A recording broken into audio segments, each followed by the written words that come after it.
Hello， 大家好啊，又係我的神。今集帶大家嚟到太子旺角拔街，嗰度就好近旺角站。今日就係食金華冰廳呢間嘢呢，由1973年開業，距離依家有53年歷史。聽聞最出名係菠蘿油菠蘿包，我認為好食嘅菠蘿包呢，應該係個外皮好脆，個包應該好鬆軟，應該都係好多人心目中好食嘅菠蘿包嘅標準。嗱，鏡頭一轉咗呢，再行前少少就係金華冰室啦。咁入去食之前呢，麻煩未訂閱嘅朋友記得幫我訂閱，或者俾個 like 支持下我。記住唔好飛廣告，非常感謝。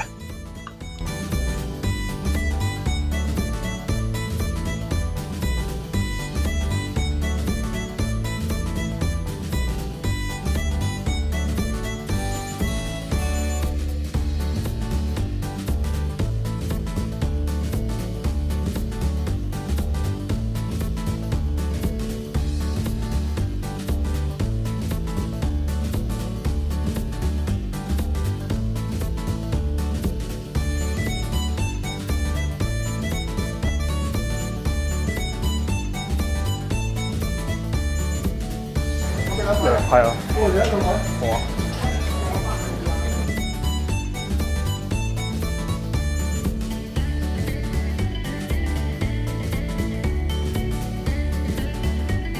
咁今晚呢，我哋就叫咗個菠蘿油啦、西多啦、番茄豬扒飯啦，仲有鹹魚雞粒炒飯，嗌咗杯凍奶茶，而且上菜速度超快。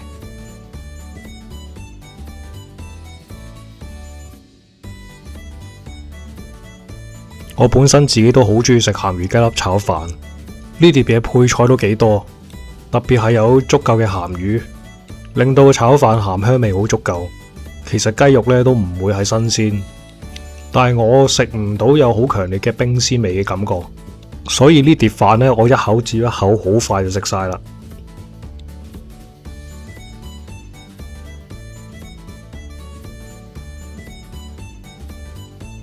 嗱，呢碟嘢呢就係我老婆叫嘅。